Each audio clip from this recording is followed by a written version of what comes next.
Start, Akshay. Okay. Thank you, Sachin. So, a very good morning to one and all connected with us from all across the country. I am Akshay Singh Ranawat, and I welcome you all on behalf of Chaudhry Charan Singh National Institute of Agricultural Marketing, Jaipur, to the webinar series of Kisan Mitra in collaboration. Basically, which is on agricultural technology for marketing, organized by CCS NIAM in collaboration with Office of Principal Scientific Advisor, Government of India.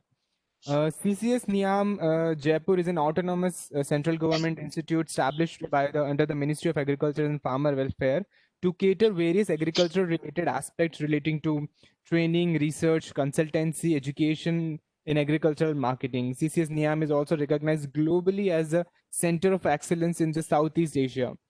Kisan Mitra, or as we call it, Friends of Farmer, is basically an initiative by the Principal Scientific Advisor Office, Government of India, in collaboration with CCS NIAM. The objective of this initiative is basically to bring technologies to farmers and reverse migrants who have moved, or as we can say, diverted to rural areas or rural sectors due to the impact of COVID-19.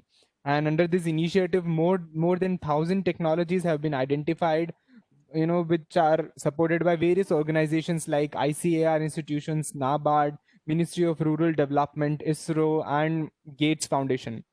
And the supply side of this whole initiative, the technologies comes from various innovators, entrepreneurs, researchers in academic as well as research field and domain. And they'll be basically talking about their technology and how disseminating of the same towards the need. And on the demand side of this initiative, we have webinar participants ranging from typically agribusiness enthusiasts, government functionaries, agribusiness companies to agribusiness stakeholders who are basically keen in knowing the agri technologies, or for that matter, getting themselves acquainted with the same. So there was a short introduction of the entire initiative. Moving towards today's topic of discussion, which is doubling farmers' income with embryo transfer technology. Today with us we have Miss Saundarya N. She's an assistant manager in Tropical Animal Genetics Private Limited. Tropical Animal Genetics, or you can say TAG, is a reproductive a technology company that provides superior genetic gains in breeding programs to enhance productivity, thereby ensuring sustainable and profitable production of animal protein. So, taking this further, and talking about our speaker today, Miss Saundarya comes with an experience and background of more than 2 years in the domain of marketing and strategy. She has worked with Tata Trust before working for TAG, and is a post-graduation management diploma holder from IIM Raipur. So, Miss Saundarya, I welcome you on behalf of CCS NIAM, and I think I expect you to take it further from now. Over to you, Saundarya. Thank you. Thank you so much, Akshay. Thank you for the introduction about Niam, and thank you very much for the warm welcome. Okay. So as you said, now primarily today I'll be talking on embryo transfer technology and how it can help in increasing the milk production of cattle, and how it can double the dairy farmers income. So that is what primarily today I'll be addressing. So first, you have already introduced about me, so I'll give a brief introduction about TAG first, then I'll move on to the topics. So can I interact with the audience? Can we hear from the audience? Actually, we have kept them on mute for the time being. You are presenting your PPT so that there is no disturbance in between. Okay. So maybe at the end of the session, we can Yes. start interacting with them. Yes, with the end of this. So first we'll have your presentation, and by the end of the session, we'll have question, answer, and interaction rounds. So in that Okay. way, it will go. Okay, sure.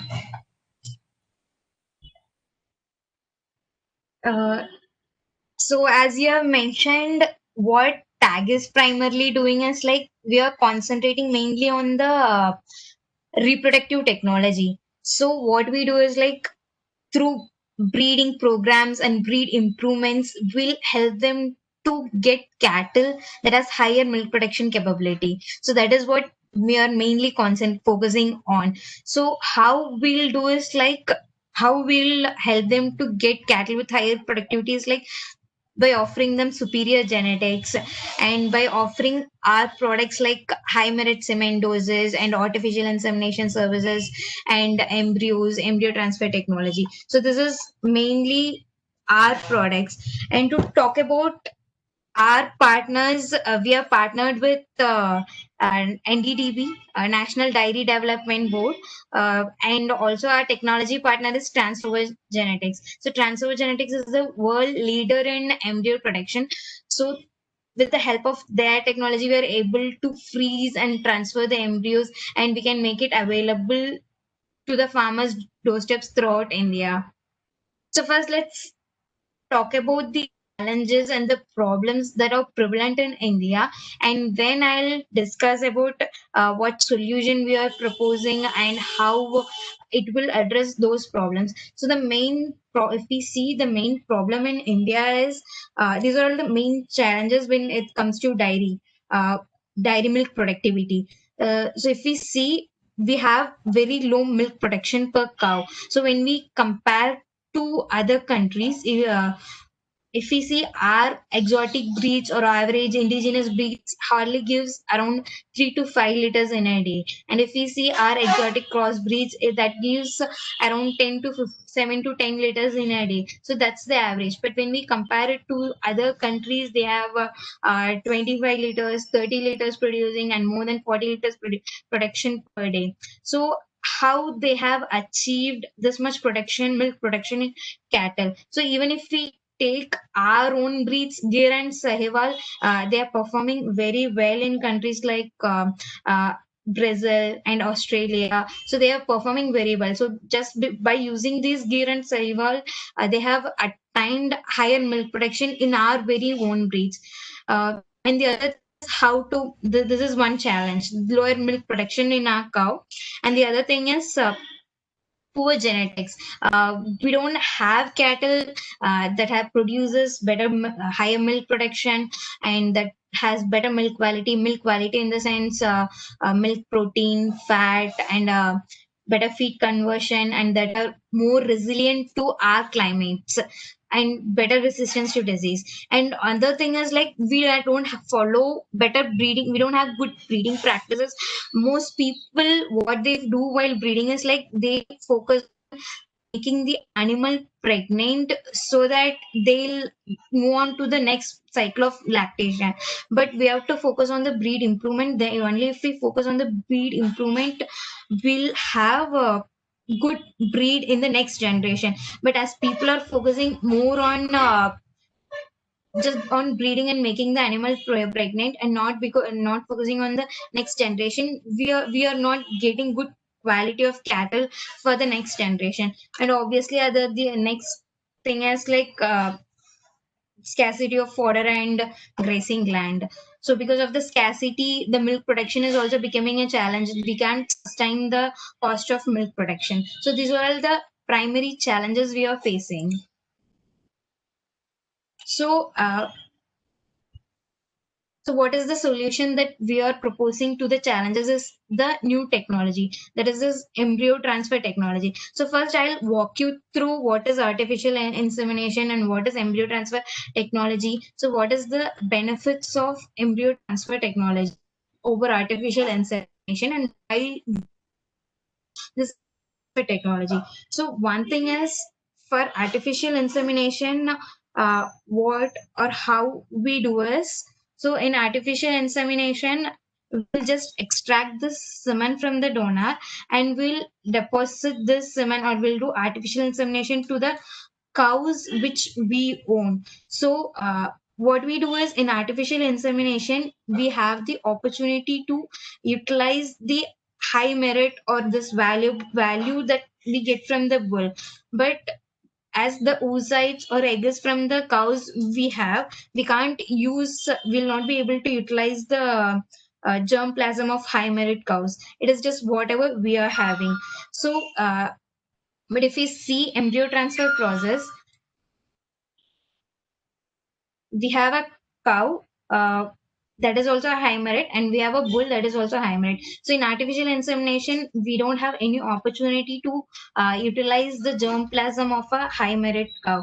But whereas in embryo, we'll have the opportunity to utilize the germplasm of a high merit cow. So what we do in embryo transfer process, we first extract or take this oocytes from the cow, and then we first extract the bull from the semen.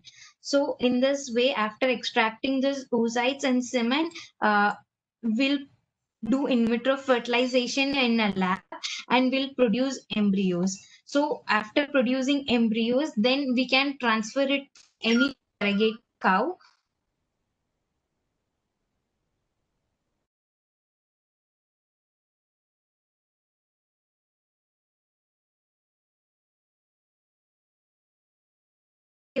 If we have the capacity, if the bull's production is like 30 liters in a day, and if the calf production, if the cow, whatever the cow we have production is 5 liters per day, so it will be like average will be like 10 liters or 15 liters in a day. But if we have a cow and both bull that has the ability for 30 liters production, the calf will also here produce 30 liters. So that is the main difference. So if in artificial insemination, it is difficult to achieve a high milk yielding cow. So if we use embryo transfer technology, we can utilize the characteristics of the cow, because we are extracting this oocyte. So our embryo derived cows will also have higher milk production capability. So I think I saw a comment here. Okay, I'll just move on to the. We'll take the questions once the entire presentation is done. So Okay.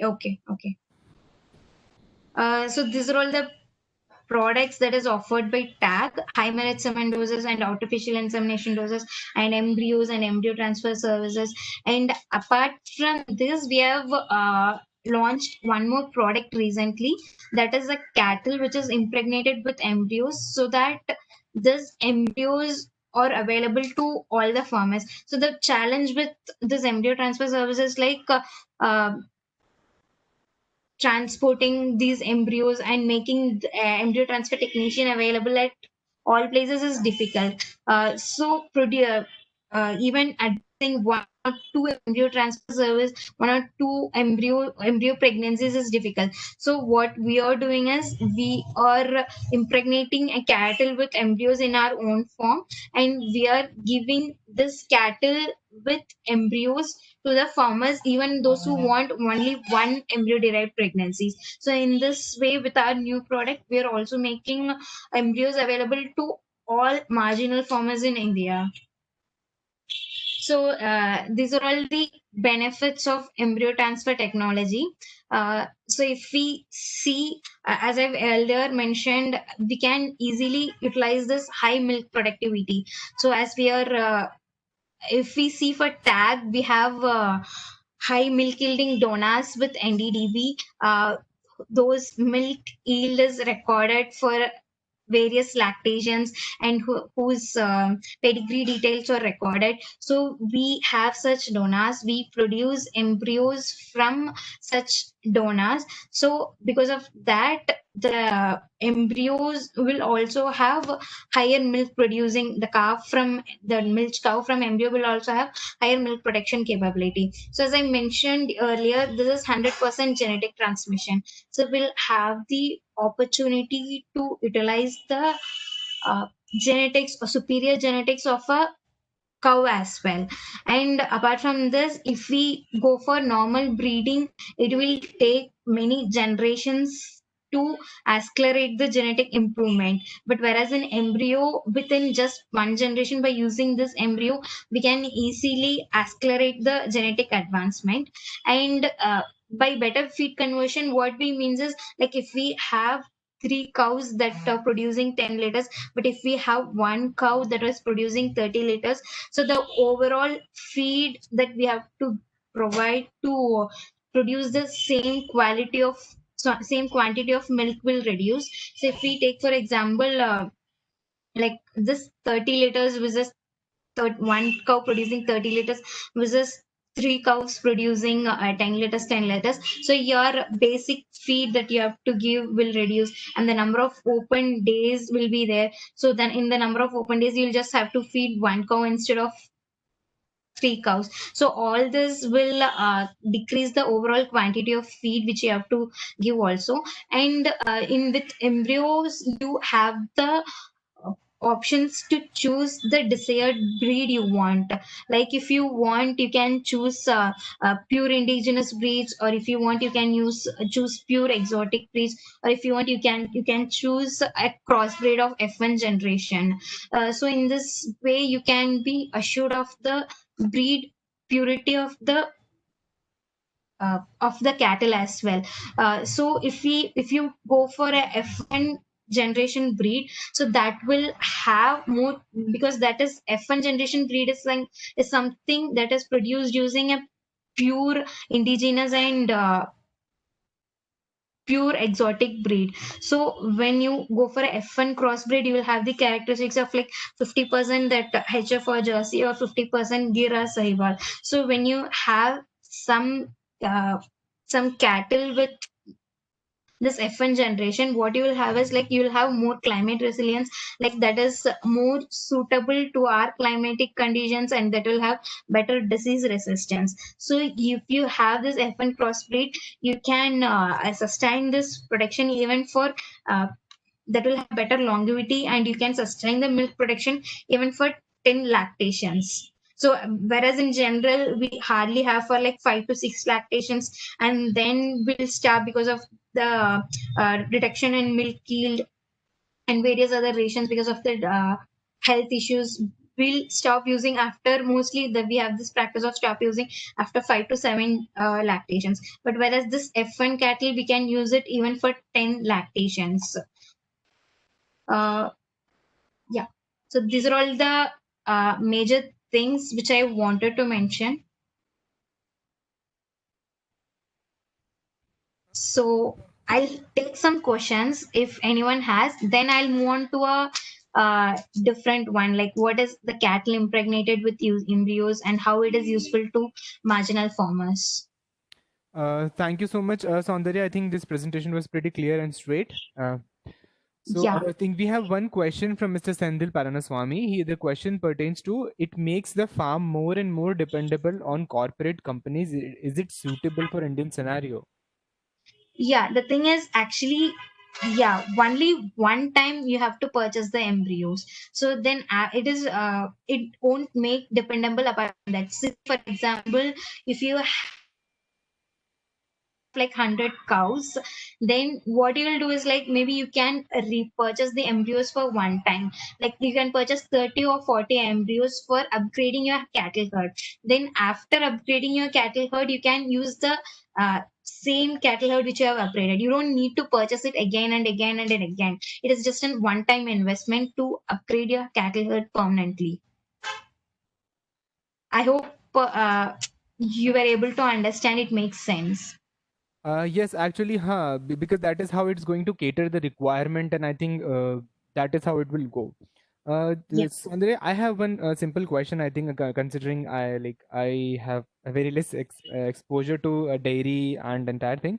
So, Okay. for example, considering India as a on a pan country basis, it's a very diverse country, right? So we have Yeah. like the climatic condition and climatic weather differs from state to state and in a very elongated manner, right? So Yeah. does tag caters to all the climatic conditions? For example, if we compare the temperature you have in Bengaluru or Hyderabad to we have in Rajasthan, to what we have in Assam, or to what we have in Himachal, so does it You can. cater to all kinds of breeds, because they also vary from state to state, I presume?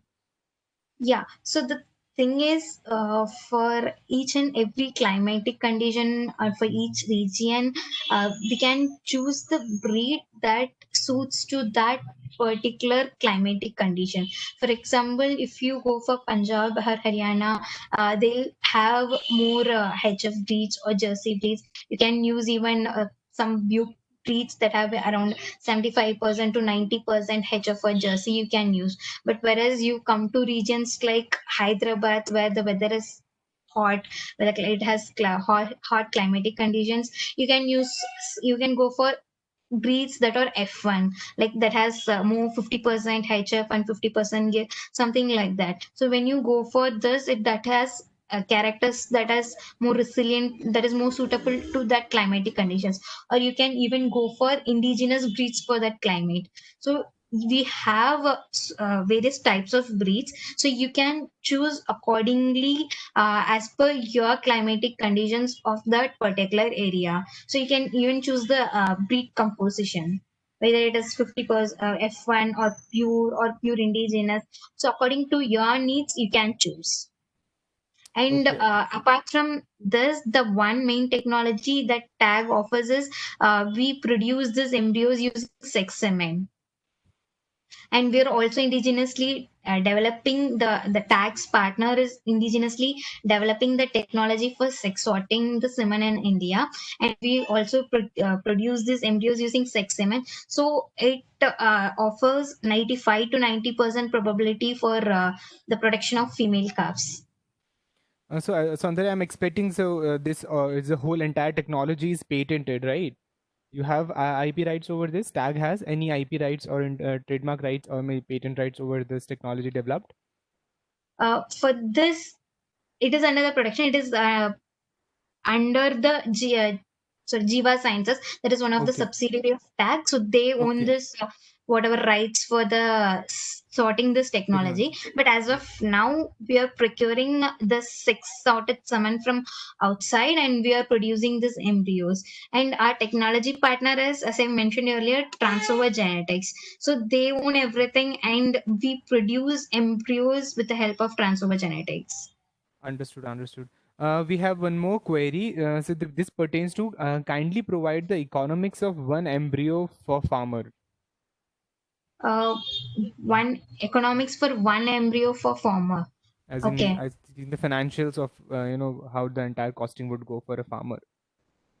okay. So uh, before moving on to the cost, what I would request or how I would ask them to view embryo is as like something like one-time investment permanently to upgrade your cattle herd.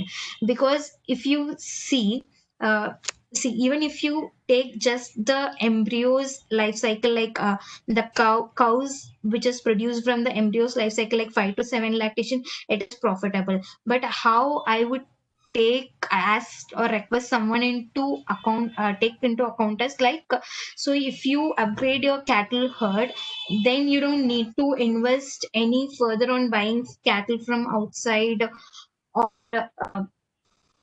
any other activities. Like you will also have options to sell this high merit calves that are produced from this embryo derived milking cow in the future generations. So when we view the investment for embryo, we have to have this long time horizon, like not just the embryo derived milking cow, but also the calves. So you'll also have calves that are highly productive, and also you will have the opportunity to sell high merit calves. So if we take the investment which a farmer has to for procuring the embryos is I don't we're actually 30 to 35,000. Okay. And So we have for another the question size, yeah. which pertains to the how can you increase the number of lactation in ETT?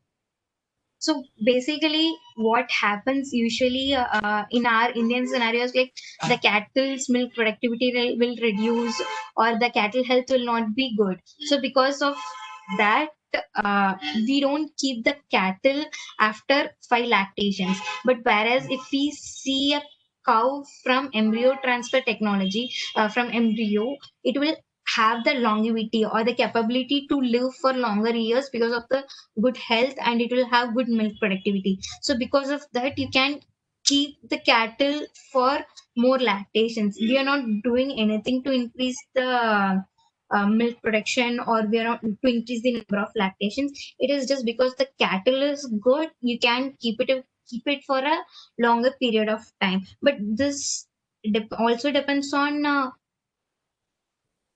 how you are feeding the cattle, how you are maintaining the cattle. Okay. Uh, Mr. Sachin, if you are connected, this participant is asking, I think he wants to directly connect to Soundarya. He wants his mic to be unmuted. Can you please check, Sachin? So, sir, you can unmute yourself if you can try. Hello. Yes. Yes, sir, you are audible. Hello. Yes. Just my basic question is how you can increase the number of lactation just by going for ETT, because already the artificial insemination are going on. So is there any tactics or any genetic how can you actually increase the lactation numbers? Because it is by nature, healthcare, everything is required, whether it is ETT born or it is a AI born or natural born, you require a nutritional support. So how the ETT actually differs from the normal breeding? So, as I mentioned earlier, we are not doing anything special to increase the number of lactations. It is because the cow is healthier, and Yeah, in my opinion, when you go for actually high yielding cow, yeah. you were mentioning about instead of keeping three cows, one can go for a one cow. Yeah. Normally in the village or in the farmer scenario, Mm. high yielding cow is having more risk. That is natural, because Actually, why is it? the risk Yeah. is more. When risk is more, moreover, the high yielding will have more susceptibility. So healthcare will be a more costlier than the ordinary cow. So in Okay. that case, I actually, healthcare, you are talking about the healthcare actually will be better so that it will prolong the life and you can increase the number of lactation. But in so my opinion, when risk is more, the susceptibility is more, the healthcare expenditures will be more, then this actually the healthcare will be a bigger problem when compared to okay. the, yeah. Okay, I'll answer this question. So, this depends on how we have uh, attained that high milk yielding cattle. So the how you like the way you are telling us, like, so what might have happened in that case, when the cattle is producing higher milk, you might have done artificial insemination using exotic breed semen again and again. So like if you're see for example, if you're first doing artificial insemination on a pure indigenous breed, whatever breed we have, so the next generation exotic breed composition will be 50%. So when you use HF semen on the same cattle, the next generation the HF will be 75% composition. Okay, so because of this, when the HFs when the breed composition varies, so when you have 75% of HF, the milk production will be high, but it will not be climate resilient. So that's why I'm telling you have to go for F1 crossbreeds, and you have to how you have to do is like you have to follow sustainable breeding practices. Then only it will stay healthier and also produce more milk, or else it will not stay healthier even if it produces more milk. It depends on the breeding practices we follow for subsequent generations. We can attain higher milk production, and also we can sustain the health of the cattle. So you have to follow correct breeding practice for subsequent generation. Even if you're buying a buying a embryo with 50% 50%, after that next generation you have to follow proper breeding practices, then only you can Yeah. sustain it for longer generation. So F1 generation, we have to keep only the F1 generation. After that, we should not go for further. No, That no, is no. your You opinion. have to. You can get good cattle from F1 generation as well, but you have to follow proper breeding practice. Like if you're buying an F1, What is the proper breeding yeah. practice? So I'll How it tell. is? There are you can do it in two ways. If you're buying a F1 cattle with 50% HF and 50% gear, you have to use semen from the same breed, like 50% HF and same gear. Then you can sustain it for the next generation. So in case if you have difficulty in semen availability for this 50% for this F1 Yeah, then again we have to crossbreed. go for like a artificial insemination, the same selection No, procedure no, only. you We have don't. to No, no, find no. out the right I'll bull. tell you. I'll tell you. You know, no. You have to use semen from. You don't need to go for embryo after you have upgraded your cattle for once. What you can do is like after this when once you get this F1 generation, for the second generation, what you can do is like you can use exotic breeds. Then for the third generation, you have to use indigenous breed. So in this way, you can maintain the breed composition and you can make sure this stays healthier for subsequent generation. So this So you can be have to done in do the artificial insemination also. When once if you have a good breed first, yeah. yeah, See, yeah, that then we is the can. challenge now, right? Not everyone in India has a good breed. So we have mostly indefinite breeds. So that's the challenge in India. So what we are doing is like we are upgrading the cattle one time and for all. Yeah, this is the one technology we can use for a quick multiplication of a good germplasm. So if you have Yes. one good cow, we can actually multiply very fast or very quickly. That is Yeah. the one advantage. But I couldn't understand actually because in Indian scenario, I know that actually the farmers are ready to keep low producing cow actually many numbers because the risk will be very less.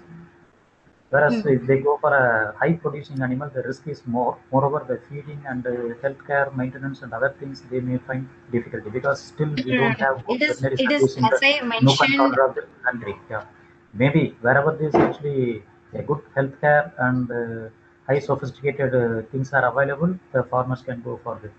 No, no, no, no. As I mentioned earlier, Yeah. yeah, a high milk producing cow can stay healthier, but it depends How on how how it how can you have achieved that high milk producing cow. It is not all high milk producing cow will be unhealthy, and you have to not incur. unhealthy, susceptible for many things because when uh, That's uh, why it depends on the breed composition. It yeah. is not all. That's why we have to take several things into account, like breed composition mainly. So then only we Yeah, can what say, okay. in your embryo, what is actually the breed you are using? So we have several types of donor. It HF, Yeah, Jersey, yeah. and Gir, Sahiwal, Kankraj. Okay. Okay. So which is So having based more on disease resistance even with the high production, high productivity? So that depends on whether you want indigenous or crossbred, how you want to choose. So my basic doubt is, Hmm. you are saying actually even if it is a high producing animal, it will have health or the You can go for a susceptibility will be F1 crossbreed between HF and Gear or Jersey and Gear, HF Sahiwal or Jersey Sahiwal, because F1 crossbreed will be very much better. F, HF and hello. HF and Gear or HF Sahiwal. So for this specific question, I can connect you with my technical team if Ah, you want. okay. Okay, offline, I can give you the details. You Yeah, can even yeah, get in touch with the technical team. You can mail me so they yeah, can answer very specific questions according to the region in which you require, yeah. Thank you. depending on the climatic conditions of that particular region. Yeah. Okay. Thank you. Thank you for your information. Yeah, I think this is a good technology. There is no doubt. But at the same time, only in certain places, wherever it is conducive, I think we can improve and go for a faster increasing the genetic potential. I yeah, think thank you for definitely. your information. Yeah. Thank you. Yeah, thank you so much. Soundarya, I think by the end of the presentation, I think you can just drop your formal or official email address on the chat box so that all the participants can connect to you on whether whatever questions or query, even if they have after the presentation. Would that be fine for Yeah, you? sure. I'm just doing it. Yeah, I'll do it. Okay, thank you. So, is there anything you wanted to present something else as well, as you said? Yeah. So if everyone is clear with the technology, I just the next thing is just see I've spoken about the technology and how it is beneficial to everyone, but the major problem that lies ahead is like how we can provide this technology to farmers across India. The major challenge is farmers in India being marginal farmers with a herd of like two to uh, three cows or when less than 10 cows. So making this providing this technology to everyone is when considering logistics and the technical issues involved. So providing this technology to farmers across India is a challenge one. So to provide this technology even to marginal farmers, we have come up with a new product that is more suitable to the farmers across India. So I So think accessibility has been an issue in Indian agricultural scenario. So I think yes, with this technology, of course, it's a great technology as you discussed and as also everybody said. But then yeah, executing it and making it reach farmer where it should technically reach is basically the motive of this initiative as well, Kisan Mitra. So yes, yeah. I think your next presentation would be more beneficial. So this is just a brochure which we are making for our new product. So I'll just walk you through the brochure to understand what is the product and how it is beneficial and how even as a marginal farmer can avail this technology. So everyone is able to view my screen right now. Uh, I've changed the screen. So I'm showing a no, PDF now. no, Saundarya. I think there's a glitch. We cannot. We'll just have a. We have a blank Okay, I'll screen. just reshare it again. Yes, please. Thank you.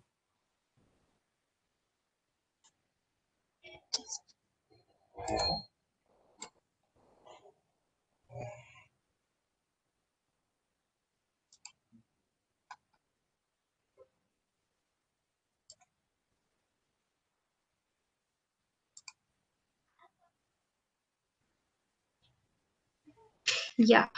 Can everyone see the screen now? So, Yes, and if Saundarya. Yes, yes. yeah, okay. I'll just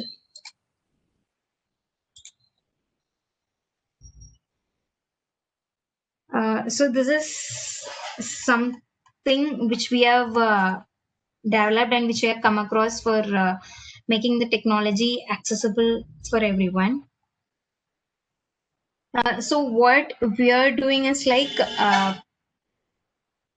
we are purchasing a surrogate cattle and we are transferring embryo. So we are doing all the embryo transfer services in our own farm, and then we are selling a cattle that is impregnated with our embryos to the farmers.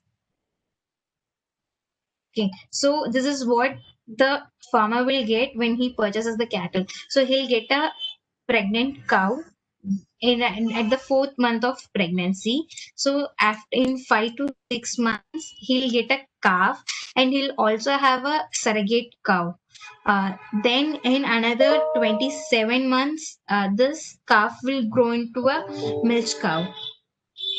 So what it is. So the farmer purchases the cattle at fourth month of its pregnancy. In 6 months, he'll get a embryo-derived calf, and in another 27 months, that this calf will grow into a TPG milch cow. So for the immediate revenue he'll get from the surrogate cow in which we have transferred the embryo. So this surrogate cow will also be with him. So this is what a cattle which is impregnated with embryo. So as of now, there is a farm which is operational in Vijayawada that produces this cattle that are impregnated with embryos. So as I mentioned earlier, this is the uh, embryo transfer process, and what are all the advantages of Cowbrio. So this also I have mentioned it earlier. And how do we procure the surrogates, and what is this that tax specifically offers? So when we the main thing with the embryo is like so the donors are maintained at a farm which is disease free, and before selecting or choosing the donors are tested for various disease like brucellosis, IBR, BV, and JD.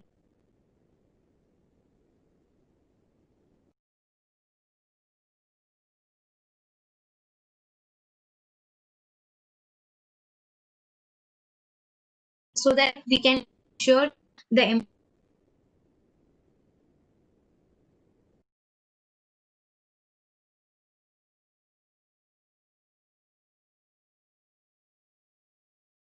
embryo, you can be very sure that the calf or cow from embryos will be disease free. So one is this thing, and apart from the embryos, we also test our surrogates for diseases like brucellosis before procuring the surrogates and bringing it to the farm. So even after procuring the surrogates, we used to keep the cattle in quarantine for 30 days to make sure they are disease free and they don't have any disease. After keeping it, the surrogates in our farm for 30 days, then only we'll bring it to our main farm and do the embryo transfer. So what we do is like we feed the cattle with in the right way with balanced ration so that they will remain healthy throughout their pregnancy period, and the farm is maintained with proper scientific cattle management practices. uh, so that is one thing, like how we manage our surrogates. And the other thing is uh, when you choose tag, what are all the details we give? So what are all the details that you have to look to make sure the cattle has good productivity is like so for a cow, what they'll do is when you choose a donor, they'll record the milk production for various lactations, and for a bull they'll record its mother's lactation and its daughter's average lactation. So in this way, they choose the donors for producing the embryos. So you can get all these details or certificates that are provided by the government for the milk yield of this embryo. So that is what we have, all the pedigree details, vaccination records, and productivity records. So not just here, whenever you for embryos or something like this, you can get all this sort of details. So if you're going or opting for this technology, I'm not just telling with respect to tag. Wherever you are going, you can. These are all the details that you have to look into for ensuring the embryo has good milk production.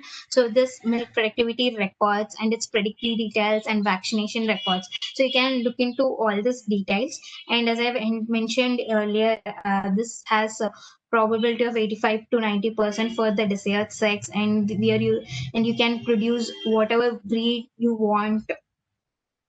Yeah.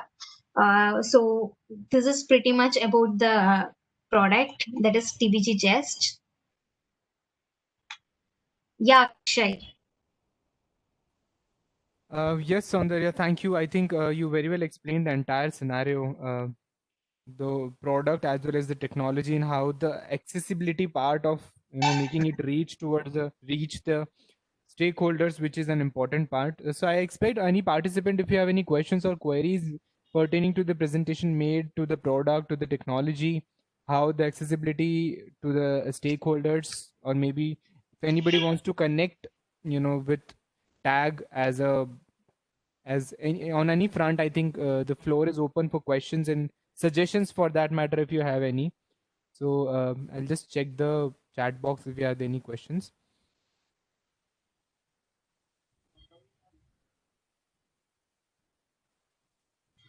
As of now, government subsidy is not available specifically for embryo, but still we are working to get some plans that is in a way that subsidy is available for this product. As of now, it's not available specifically for embryos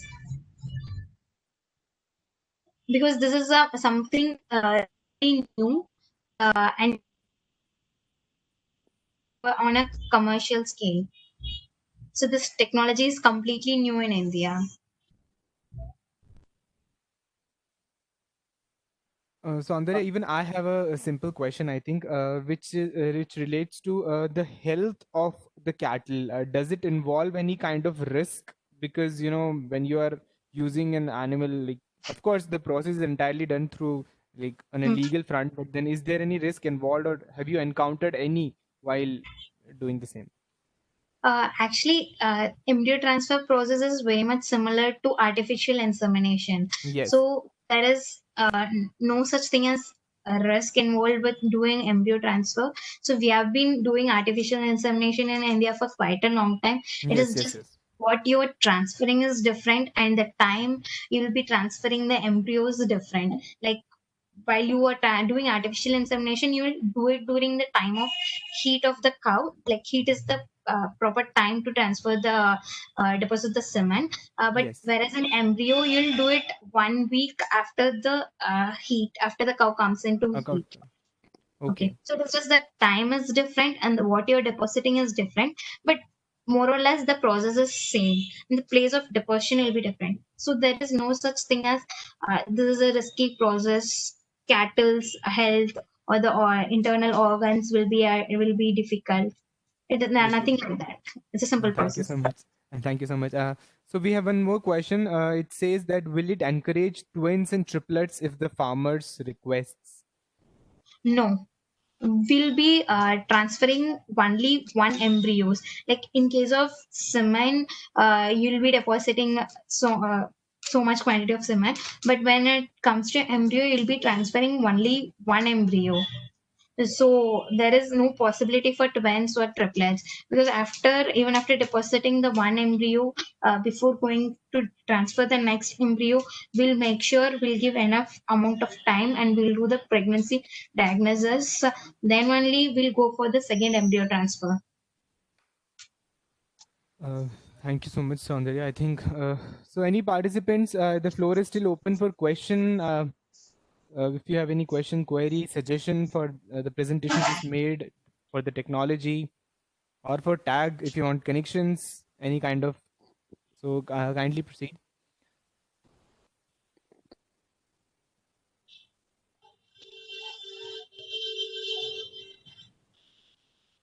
So So to I. some FPOs, or if you're working with farmer clubs or farmer cooperatives, if they want session in regional languages for a larger amount of audience, because when it comes, if it is made in regional languages, they can relate to it well and can expect a wider amount of audience. So if you want to schedule it in the regional languages in Telugu or Hindi, I can arrange for that as well. Oh, well, that's a very good initiative. I think that thank you so much. So we'll convey this regards further. Like if there is any requirement, I think after today's presentation, I think there will be a requirement, and so I will connect to you on the same front. Okay, so as I see, there is no further question or query pertaining to the presentation made or for tag or for Soundarya. I think I will wrap the session now. Thank you so much, Soundarya, for everything. Thank you so much for bearing with our technical team. I knew there was a glitch in between, and we had to. So the participants are also thanking you in the chat box. I thank all the participants also for actively participating into the entire session. Taking part in the. We had a discussion also, which is very fair and square. I would also like to thank Mr. Sitaram Makhina, who's a manager marketing tag, who we got connected to Soundarya, and I think that is how the whole initiative and the entire presentation got executed. So I thank you everyone. Thank you Soundarya for Thank you so much, know. Akshay. So now I'll request everybody to kindly leave the chat the meeting room, and we'll close the session. Thank you everyone. Have a nice day.